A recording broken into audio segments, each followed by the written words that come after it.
आज कहूचे आम डेभलपमेंट विभिन्न कथार आम जे जीवन जीविका कथा आउ ना आम इनकम केते जेनेट करुचे जमी आम पर कैपिटा गला सरकार बेले आम 11,000 रु लक्षे 65,000 जाए जाइए किंतु आम डिमांड कहीं स्पेशल आसु स्पेशल कैटेगोरी जोटा निजे बीजेपी 14 मसीह आम ओडिशा को प्रतिश्रुति देता दबु बोली एजाए हो पारे सरकार किए एवं केवल योजनार ना को परिवर्तन करी किभली रंग बदला यही सरकार बेले ही ताहले आम 9% अभिवृद्धि हार को रखी आम जदि 7% अचिवमेंट करवा आमर देखिए एग्रीकल्चरल अभिवृद्धि हार कमी आमर सर्विस सेक्टर रे कमी कृषि रे वृद्धि अधा गला 2 वर्ष 7.6 रु 3.8 शिल्प 8.7 रु 6.1 सर्विस सेक्टर रे 11.5 रु 10% तेणु ताकू आम जदि एवं जो टार्गेट को ताकू आम रखा नहीं एवं आम जदि टार्गेट न रखा तो अचिवमेंट किभली भाव हम एटा साधारण नागरिक हिसाब से आम बुझीपारूनु कि जो मैंने आम 500 बिलियन इकोनॉमी रे किभली पहुंचवा निष्पत्ति नि 10 केजी चाउल देबे एटा केते बड़ पदक्षेप बोली राज्य सरकार नहीं चाउल दिंतु मु चाउल दवाई आमर किसी नहीं आपत्ति किंतु आमर मूल कथा हूँ जो चाउल जो उड़ीसा गोटे बड़का उत्पादन तृतीय राज्य उत्पादन राज्य होमर जो एफसीआई पूल को दौर एफसीआई जो प्रोक्योरमेंट नौ नहीं आम चाषी मैंने हैरान पड़ुते जदि ताकू एटा सहयोग कर कौन डिक्लेरेशन जो प्रोक्लेमेशन काली ताकू देखागले हम केते भाव आमर गोडाउन रो कि कौटू चाउल से जीव कि आसो एक देखने जना कि मूल कथा हूँ जोटा कि आमर कृषि जे जनक कही डॉक्टर एम एस स्वामीनाथन जे आमको फूड सिक्योरिटी दरकार एवं आमको गोटे न्यूट्रिशनल सिक्योरिटी फूड सिक्योरिटी तो दरकार आमर जो एग्रो क्लाइमेटिक जोन 10टा अच्छी किंतु एभली प्रोडक्टिव दरकार एवं प्रोक्योरमेंट एवं जहाँ पाखे नहीं कि से लोकों पाखे पहुँच हवा दरकार जमीती कि से न्यूट्रिशन आ माइक्रो न्यूट्रिशन जमी आज कहूचे आम डेभलपमेंट विभिन्न कथार आम जे जीवन जीविका कथा आउ ना आम इनकम केते जेनेट करुचे एवं जो मार्जिनालाइज जो मैंने अच्छा जीवन जीविका कथा उठी पारे किंतु इनकम जेनेरेशन आड़ को आम जाऊे ना नहीं जमी आम पर कैपिटा गला सरकार बेले आम 11,000 रु लक्षे 65,000 जाए जाइए किंतु आम डिमांड कहीं स्पेशल आसु स्पेशल कैटेगोरी जोटा निजे बीजेपी 14 मसीह आम ओडिशा को प्रतिश्रुति देता दबु बोली एजाए हो पारे कि स्पेशल डिस्पेंसेशन दवाई कारण आमको पंजाब और महाराष्ट्र पर कैपिटा सांगे समकक्ष होगा पड़ो से भाई आम फूड सिक्योरिटी सांगे आम फूड प्रोडक्शन आउ सेल्फ डिस्ट्रीब्यूशन सांगे आमर न्यूट्रिशन जो गोटे लोकल न्यूट्रिशनल सिम्फनी जहाँ हूँ मोर भाषा नुहे डॉक्टर एम एस स्वामीनाथन जी जनक थे भाषा एवं से ही आने को पड़ो से सरकार 2 वर्ष केते पदक्षेप नहीं कि नौ आम आशा करूँ 2 रे जोटा कहते जे आमर रंग बदला सरकार थिला एटा दुर्भाग्यजनक कथा जनगण भी जानी आपण मैंने भी जानी मीडिया जे रंग बदला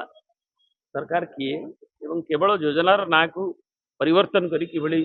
रंग बदला यही सरकार बेले ही एवं आम जो विभिन्न क्षेत्र में जो 24 वर्षर सरकार रे जो भाई भाव में आमर जो अभिवृद्धि हार कम ठारू नहीं आम ग्रांट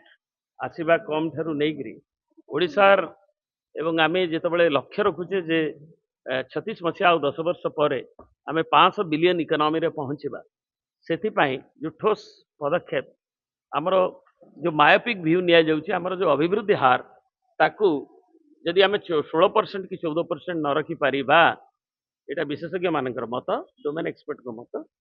ताहले आम 9% अभिवृद्धि हार को रखी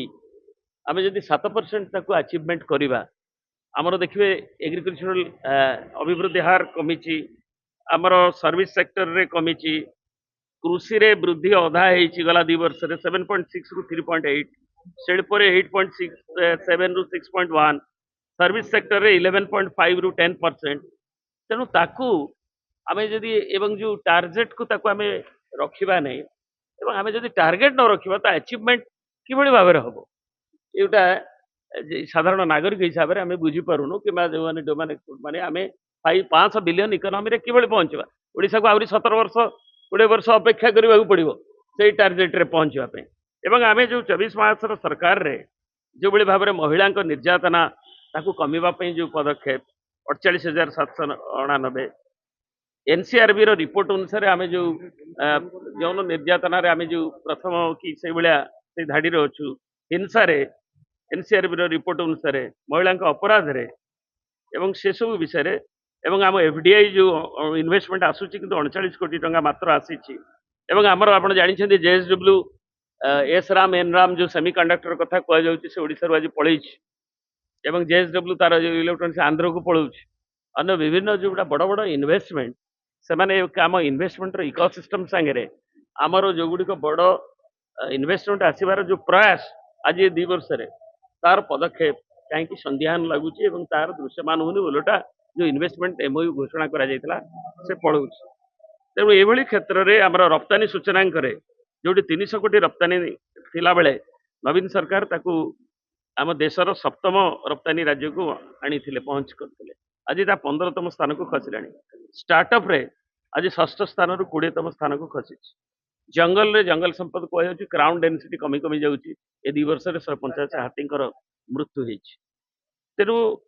ଋଣ ଉପରେ ଆମେ 138 ଲକ୍ଷ କୋଟି ଟଙ୍କା ଋଣ କରୁଛୁ ଆମେ ଇନକମ୍ ଆମର ଯୋଉ ରାଜ୍ୟର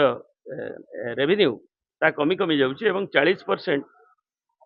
ହଉଛି ସୁଧ ଖୋଲା ବଜାର ଋଣରୁ ଆସୁଛି ଯୋଉଥିରେ କି ଆମେ ସ୍ୱାପିଂ କରାଯାଉଥିଲା ଗଲା ସରକାର ବେଳେ ଯେ କମ ସୁଧରେ ଆସୁଥିଲା ଏବଂ ତାକୁ ଆଜି ମଧ୍ୟ ଦେଖାଯାଉଛି ଯେ ହାଇ ସୁଧରେ ବଡ଼ ସୁଧରେ ଉଚ୍ଚା ସୁଧରେ ତାକୁ ଅଣାଯାଉଛି ଏବଂ ଆମର ଆର୍ଥିକ ନିଅଣ୍ଟ 1.7 ଥିଲା ଯୋଉ ଜିଏସଡିପି ତୁଳନାରେ ଯୋଉ ବଜେଟ ଡେଫିସିଟ ତାକୁ 3.5 ରେ ଆଜି ପହଞ୍ଚିଛି ଏବଂ ଏଇଭଳି ଯୋଉଗୁଡ଼ିକ ବିଭିନ୍ନ ବଜେଟରେ କରାଯାଉଛି ଏବଂ ଆଜି ଯଦି କୁହାଯାଉଛି ପିଜି କୁ ପ୍ରାଇମେରୀରୁ ପିଜି ଯାଏଁ କରାଯାଉଛି ତାହେଲେ ନୂଆ ଛାତ୍ରବୃତ୍ତି ବନ୍ଦ କାହିଁ କରାହେଲା। ତେଣୁ ଏଇଟା ଯୋଉ ପ୍ରୋନାଉନ୍ସମେଣ୍ଟର କ'ଣ ଆସୁଛି ନୋଟିଫିକେସନ ତାକୁ ଦେଲେ ହିଁ ସଠିକ ରେସ୍ପନ୍ସ ଦେଇ ହେବ।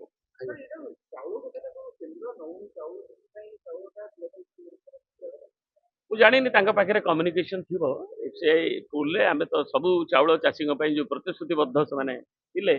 ଯେ ଯାହା ଓଲଟା ଆମକୁ ସେତେବେଳେ କ୍ରିଟିସାଇଜ କରୁଥିଲେ ଯେ ଆମ ସରକାର ଆସିଲେ ଚାଷୀର ବୁନ୍ଦାଏ ଚାଉଳ ବି ରହିବନି ଆମେ ଆଶା କରୁଛୁ ସବୁ ଉତ୍ପାଦନକୁ ସେମାନେ ପ୍ରୋକ୍ୟୁରମେଣ୍ଟ ନିଶ୍ଚୟ କରିବେ।